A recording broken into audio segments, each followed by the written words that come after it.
wanted it. Dad came over to him. Had some fun with it. So the Lakers win by the final score of 111-88. Anthony Davis at 29 points, 16 rebounds, and 4 blocks. LeBron James 21, 10, and 13. Dorian Finney-Smith on 4 of 6 and 3 goes for 16 points. Lakers are now 23 and 18 at the halfway point. Let's hear from J.J. Redick. He's speaking with Mike in the media. JJ, you were up relatively comfortably for most of the game. Was anything stand out to you that you liked and you thought was consistent about the performance? I think it just starts with a very professional approach from our team. That was one of our more complete games, regardless of what time of season it was or what the opponent was, who the opponent was. Like we had a really professional approach. We executed at a pretty high level. I mean, even the shots we were able to generate from 3 were great. We got some good looks, some good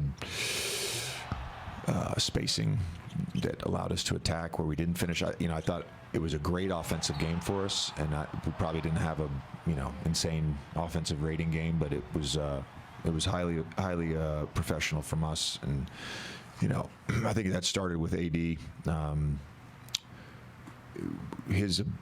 His rolling tonight created a lot of offense for us, created offense for him at the rim, but just the force and the pace with which he rolled tonight I thought was really good. And then again, another 30 assist night for us where we really shared the basketball. JJ, we're officially at the midway point, 41 games in. How would you assess this group through the first half of the season? Yeah, I think we're still searching for more consistency night to night. I really love our group, and I really love our group when we're connected and we play, professional competitive basketball and we execute. We're a really, really good team when we do that. I think even though we've had ups and downs to be a top 6 team in the West right now. Scotty again today reminded me of the Atlanta and the Orlando game. We're like 2 games away from where we would feel really good about how things are. But I like where the team is at. I thought, probably Doe's best game, and he made shots, but, his activity defensively was great. Max tonight, I thought had a really standout defensive performance. The job he did on Poole, making it tough on him. But, yeah, I like our group, and I like, guys are really starting to not just accept roles, but embrace roles. And that's, to me, is, bad teams, they reject their roles. Good teams accept the roles. Great teams embrace the roles. And we're trending in that direction. JJ mentioned the 30 assists. A number of them were on lobs tonight.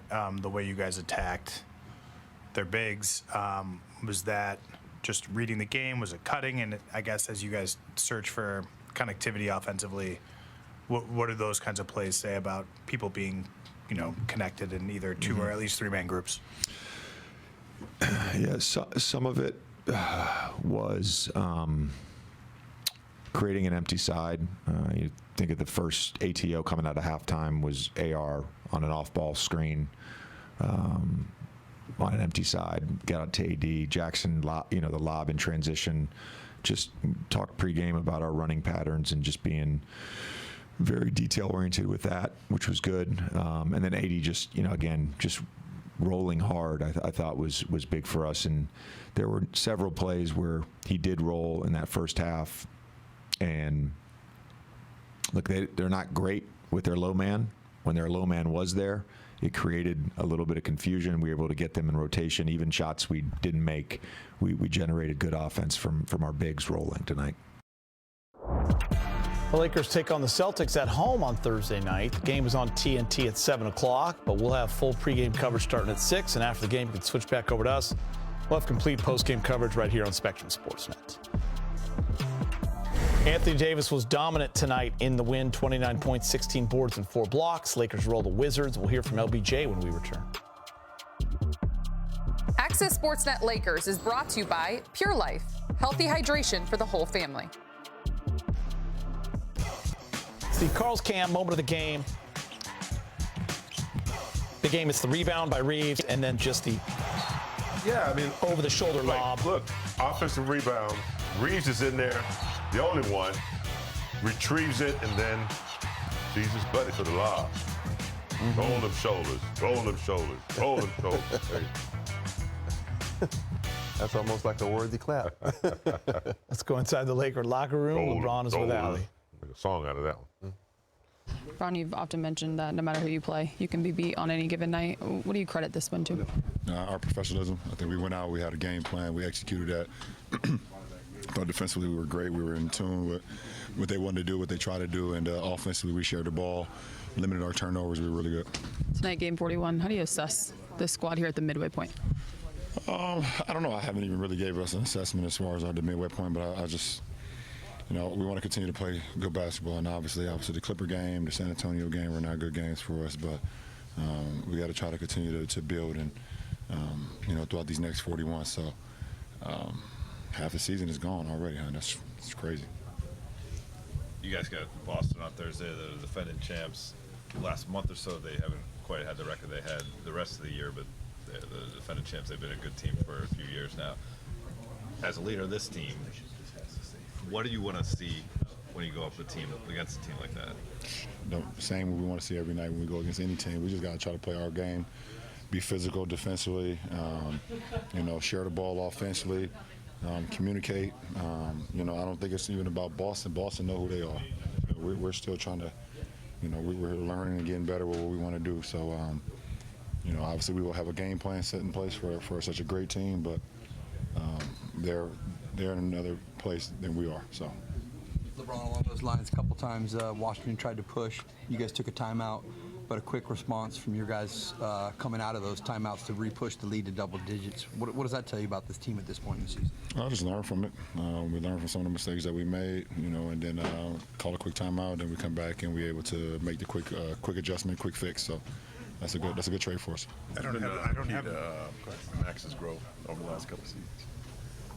Maxie? Oh, listen, he's getting better and better. I think that's what this league is all about. First of all, you get the opportunity, you get the confidence from your coaches, and then you put the work in, and then when you're on the floor, for us, who's ever on the floor, at that point, at whatever point in time of the game, we have confidence to make plays, and he continues to get better and better. He's still young, super young. I mean, AR, they're young guys, and it's our starting backcourt, and it's been great for us. You guys were able to create a bunch of lobs tonight. Yeah. I don't know the number, but it felt like the most this year. Mm-hmm. Is that a sign of connection on offense, connectivity, like kind of knowing when to read the defense, know when to cut? Yeah, that's one of them, and it's also just having, being ready to make the passes, on time, on target, and and when we do that, we look pretty good. You caught an on-time, on-target one in the first half with Valanciunas between you and them. Just kind of how did that play break down? What did you see? We had a great fast break, and we hit Maxey in the corner for the three, and AR crashed from the perimeter, missed a three. AR crashed from the perimeter, and then was able to see me streaking down the middle and just threw it up there. I was able to go get it. What's going through your mind when you make a play like that and just kind of taking it all in from the crowd? What's going through my mind, I don't know. It's just, plays like that is momentum plays. You get a foul and one dunk. Just momentum plays. I've been in enough momentum plays in my career to know what it can do for your home fans. Last two. You were in at the midway point of the season. I don't know. We just want to continue to get better. Every game. Obviously, we had some good times. We had some, not so good times. We want to play consistent basketball. See what happens. Competitively, last night you were able to be in Atlanta, see Ohio State, see a team win a trophy. I think Ohio State won. As a competitor, what is it like though to watch a team win a championship? And I guess, what does that do to? Does that affect your your championship desires that still exist to see it? Yeah, when you support, were you a supporter of a team? Oh, Sure. yeah, for sure. I mean, you know, it was great to be there, to be able to. I was there 10 years ago, I believe, when they won it. Yeah, I was there in Dallas. I believe it was in Dallas when they won it. To be there yesterday with a lot of my family and friends, it was super cool to be able to have that moment. You know, we all die-hard Ohio State fans back home. But you know, anytime you seeing championship caliber teams go out and play to a level of excellence is always inspiring. You know, no matter if it's college or if it's pros, whatever the case may be, it's always inspiring. So I'm always inspired by greatness. Thanks, LJ. I appreciate it. Most career steals in NBA history, LeBron James with the 2 tonight moves into 7th all-time, passing Scottie Pippen, and he is 1 behind Mo Cheeks. Got some legends on that list. The Lakers coast to the win, beat the Wizards by 23 tonight at home. AD is speaking. We'll get you to him next.